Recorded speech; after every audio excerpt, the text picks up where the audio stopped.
भिवंडी तालुक्यातील मराठेपाडा येथील छत्रपती शिवाजी महाराज मंदिरात तिथीप्रमाणे शिवजयंती उत्सव व मंदिराचा वर्धापन दिन सोहळा सांस्कृतिक, आध्यात्मिक, धार्मिक, ऐतिहासिक कार्यक्रमाने उत्साहात साजरा होत असताना छत्रपती शिवाजी महाराजांचे वंशज व सार्वजनिक बांधकाम मंत्री शिवेंद्रराजे भोसले यांनी मंदिराला भेट देत शिवाजी महाराजांचे दर्शन घेतले। यावेळी शिवेंद्रराजे म्हणाले की छत्रपती शिवाजी महाराजांच्या आंध्र प्रदेशमधील शैलम येथील मंदिरानंतर महाराष्ट्रातील भिवंडी तालुक्यातील मराठेपाडा येथील छत्रपतींचे मंदिर शक्तिपीठ सर्वात मोठं मंदिर असून मराठी माणसाने मनात आणल्यास सर्व काही करू शकतो याचे मूर्तिमंत उदाहरण म्हणजे मंदिराचे संस्थापक अध्यक्ष राजभाऊ चौधरी आहेत। शासनाने सुद्धा आमदार किसन कथोरे यांच्या माध्यमातून मंदिराला ब वर्गाचा दर्जा दिला आहे। मंदिराकडील रस्त्यासाठी सदर रस्ता सार्वजनिक बांधकाम खात्याकडे वर्ग करून रस्त्यासाठी छत्रपतींच्या भिवंडी येथील मंदिरासाठी पर्यटनात्मक दृष्टीने निधीसाठी सर्वतोपरी प्रयत्न करू, जेणेकरून स्थानिकांच्या चांगल्या प्रमाणात रोजगाराची संधी उपलब्ध होईल।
हमारा सहकार्य मार्गदर्शन जागा वेळेत करा तुमच्या पाठीशी बरोबर। अंबरनाथ नगर परिषदेच्या नगराध्यक्षा त्यांनी स्वागत आहे। मंचावरील सर्व सन्माननीय मान्यवर अतिथींच्या आपण उपस्थिती या कार्यक्रमाला लाभलेले आहे। सन्माननीय रवींद्रजी भूमिंद्र साहेब, ज्योतिताई रवींद्रजी भूमिंद्र साहेब यांचा सत्कार होत आहे। शिक्षण खरं म्हणजे आपण सगळ्यांनी श्री शैलमच्या मंदिराची म्हणजे काहींनी गेले असतील, पण आपण चर्चा ऐकली आहे की छत्रपती शिवाजी महाराजांचं श्री शैलमला फार मोठं मंदिर आहे। मला वाटतंय इथं आल्यानंतर महाराष्ट्रातला सुद्धा मराठी माणूस स्वतःच्या हिमतीवर आणि ताकदीवर हे करू शकतो, याचं मूर्तिमंत उदाहरण इथं आपल्याला या शक्तीपीठाच्या माध्यमातून राजू भाईंच्या माध्यमातून आज बघायला मिळतंय।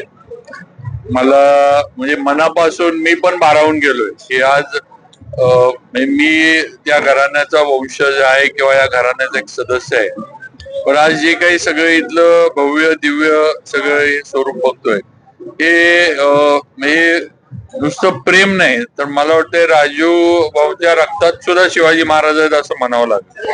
त्याच्याशिवाय हे करता येणं शक्य नव्हतं, कारण मी त्यांना विचारत होतो, ते म्हणले 8 वर्ष हे सगळं बांधकाम वगैरे सगळं चालू होतं, जागा असेल त्याला झालेला खर्च असेल त्या सगळ्याला त्यांनी स्वतः सगळं जे आहे ते करून सगळं मंदिर, हा मंदिराचा जो सगळा गॅलरीज ज्या उभ्या केल्या त्यातले म्युरल, त्याची माहिती, शस्त्र आगार काही ठिकाणी बुर्जांमध्ये वेगवेगळ्या गोष्टी त्यांनी लोकांना कळण्यासाठी ठेवल्यात। आणि या ह्याच्यामध्ये आमचे ज्येष्ठ म्हणजे आमदार साहेब कथोरे साहेबांचं यांना त्यात मार्गदर्शन मिळाले।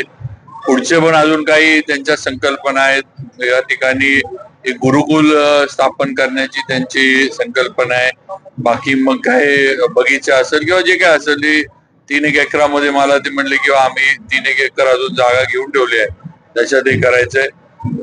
नक्कीच आम्ही शासनानं सुद्धा आमदार साहेबांच्या माध्यमातून कथोरे साहेबांच्या माध्यमातून ब वर्गाची दर्जा या देवस्थानला दिलेला आहे आणि या माध्यमातून आम्ही चांगल्या पद्धतीनं निधी मी तर आहेत कथोरे साहेब आम्ही सगळे मिळून त्यांना मिळवून देऊ।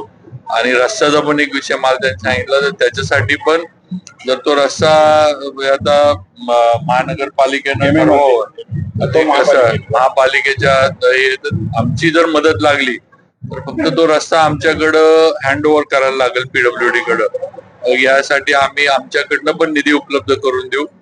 मग येणारे आता बाहेरनं लोक येतात, भाविक येतात, शिवभक्त येतात, पर्यटक येतात आणि एक चांगलं म्हणजे शिवभक्तांना तर एक चांगली हे सगळं म्हणजे परिसर आहे जिथं आल्यानंतर आशीर्वाद घ्यायला शिवाजी महाराज. पण एक पर्यटनाचा पण आपण अँगल बघितला पाहिजे की शेवटी पर्यटक आले तर इथल्या आजूबाजूच्या गावांचा व्यवसाय वाढणार आहे. इथं छोटे मोठे स्थानिकांचे व्यवसाय वाढतील, राहण्याची सोय चांगली गेली तर पर्यटक येऊन राहतील, हॉटेलिंग चालू होईल, चांगल्या गोष्टी होईल. म्हणजे हा पण अँगल मला वाटतंय सगळ्यांनी स्थानिकांनी याचा विचार केला पाहिजे आणि याला सगळ्यांनी कामांना साथ द्यावी.